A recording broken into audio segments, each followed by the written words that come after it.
Elhamdülillah, elhamdülillah, elhamdülillahillezî hedâna. Ağırlık bakımından en büyük sözü söylüyordu. Bütün cihana bedel. La ilahe illallah Muhammedur Resulullah sözünü söylüyordu. Öyleyse insan imanının nispetinde bildiği büyük davayı başkalarına anlatmaya çalışacaktır. Allah vardı ve kimse bundan ötürü gam etmiyordu. Allah ehli ihsanla beraberdir. Onu görüyor gibi ona kul olup ondan dönmeyenlerle beraberdir. Peygamberinizin dert ve davasını dert ve dava edinin. Allah'ın isteği budur. Öğrendiğimiz her şeyi başkalarına anlatmak müminin şiarıdır. Uyuşuk uyuşuk dolaşmak bu da kafirlere has bir sıfattır. Allahu Teala ve Tekaddes Hazretleri bizleri yolunda kaim ve daim eylesin.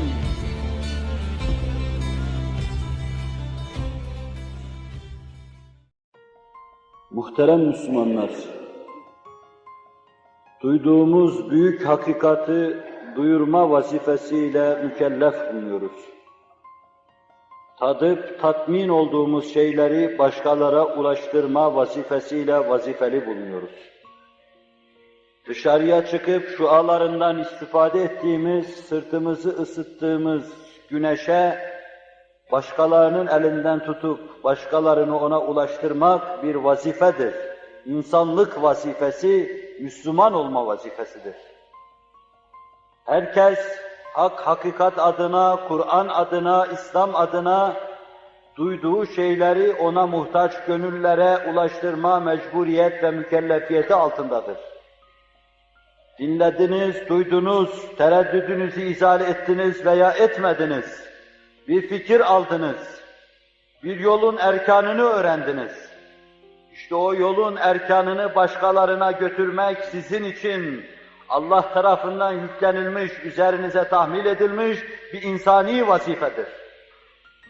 Bu vazife aynı zamanda beşerin en büyüklerine, en şeriflerine ve kerimlerine tahmil edilmiş peygamberlik vazifesinin bir şuağı, bir manasıdır. Cenab-ı Hak bu vazifeyi idraka bizleri muvaffak kılsın.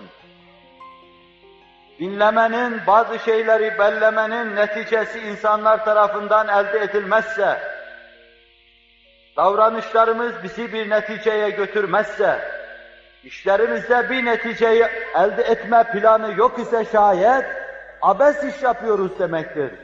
Boşuna vaktimizi israf ve itlaf ediyoruz demektir. Öğrenmenin bir manası vardır, bir de maksadı vardır. Dinlemenin bir manası, bir de maksadı vardır. Dinlerken dikkat etme, ihtimam gösterme bu işin manası ise, bu işin manasını böyle yaparken kavramak ise, dinlemenin neticesinde yapılması gereken şeyi yapmak da o işin maksadına riayetkarlığın ifadesi olacaktır. Bir şeyi anlamak, neticede bir şey yapmamak için asla olamaz. Bir şeyi anlamak, anladığımız o şeyden başka bir şey intikal etmek, başka bir netice çıkarmak içindir. Neye Allah diyoruz Celle Celaluhu? Niye Peygamber diyoruz sallallahu aleyhi ve sellem? Neden Kur'an diyoruz? Niye alemin kıdemini nef ve Allah'ın kıdemini ispat ediyoruz? Niçin hadisenin elinden zimamı alıp Allah'a veriyoruz? Veya öyle olduğunu görmeye çalışıyor, öyle olmadığını gösteren sebepleri yıkmaya çalışıyoruz. Bütün bunlarda bir maksadımız vardır. Maksadımız marifeti ilahinin içimizde iyice yerleşmesi.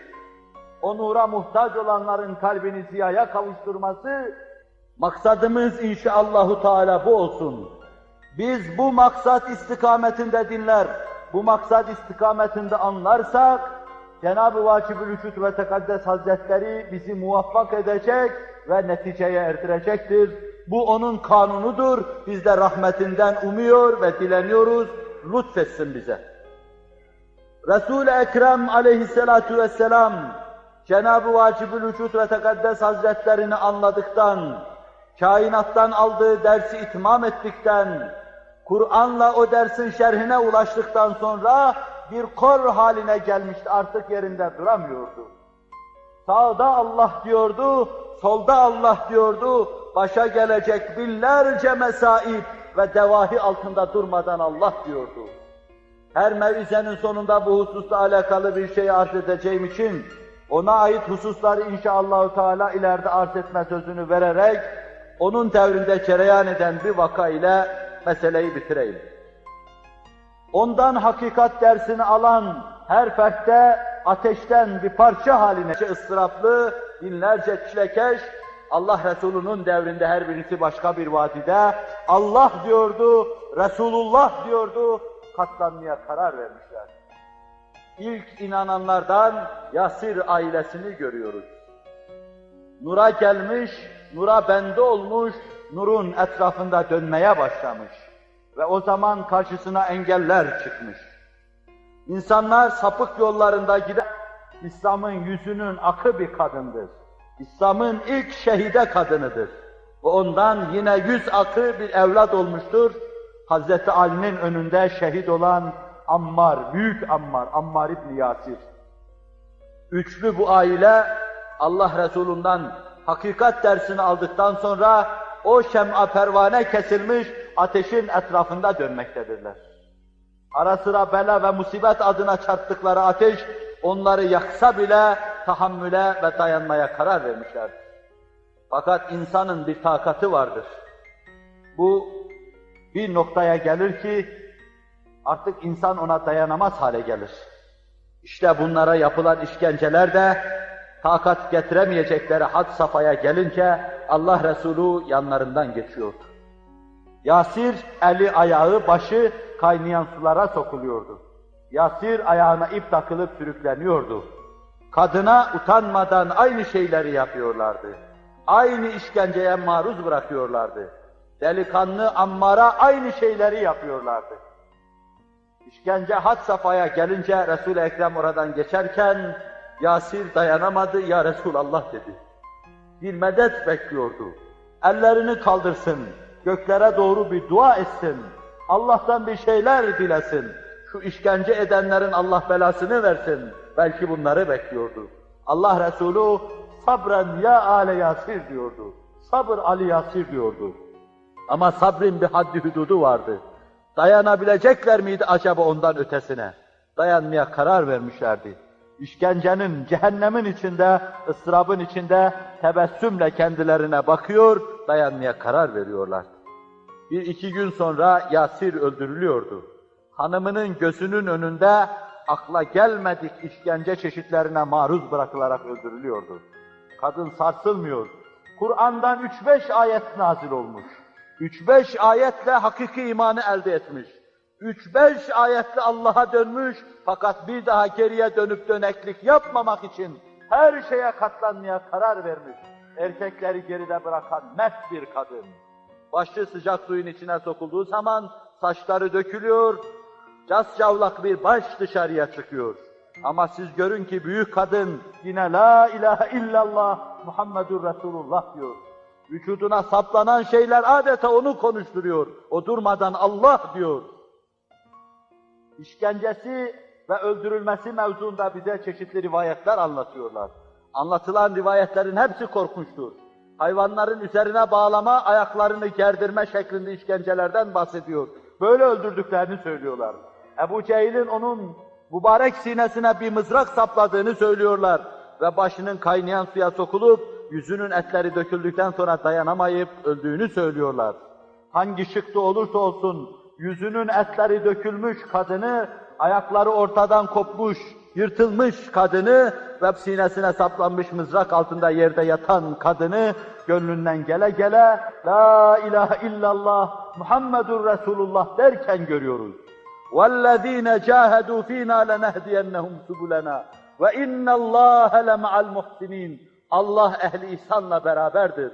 Onu görüyor gibi ona kul olup ondan dönmeyenlerle beraberdir. Oğluna aynı işkenceyi yapıyorlar. Demirler kızdırılıyor, göksüne basılıyor.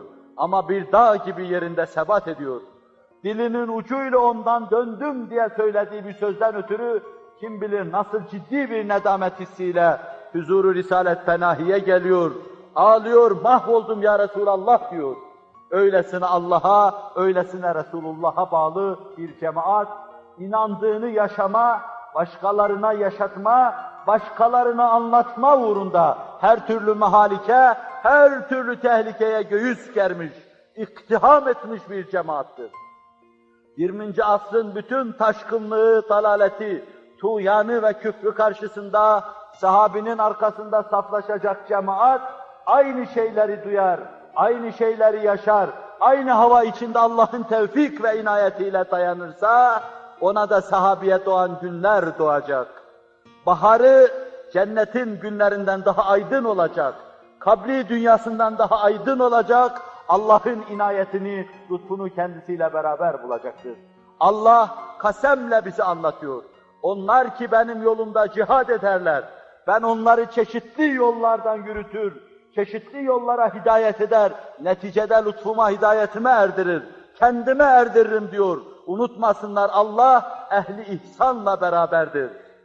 Onun hakkında imanını geliştirme, gelişmiş imana muhazi olacak şekilde amel etme, Allah'ın yolundan ayrılmama, havasını, demini devam ettirenlerle beraberdir. Cenab-ı Hak demimizi lahuti hava içinde devama bizleri muvaffak kılsın. Duyduğumuz şeyleri başkalarına duyurma aşkını bizlere ihsan eylesin. Camiye gelip gittikten sonra geldiğimiz gibi gitme felaketinden bizleri halas eylesin. Öğrendiğimiz her şeyi başkalarına anlatmak müminin şiarıdır, Müslümanın şiarıdır. Uyuşuk uyuşuk dolaşmak bu da kafirlere has bir sıfattır. Kafir sıfatından Allah bizi halas eylesin, mümin sıfatlarıyla muttasıf kılsın. Ela inne ahsenel kelamu ve ebla'n nizam. Kelamullahil melikil azizil allam. كما قال الله تبارك وتعالى في الكلام وإذا قرئ القرآن فاستمعوا له وأنصتوا لعلكم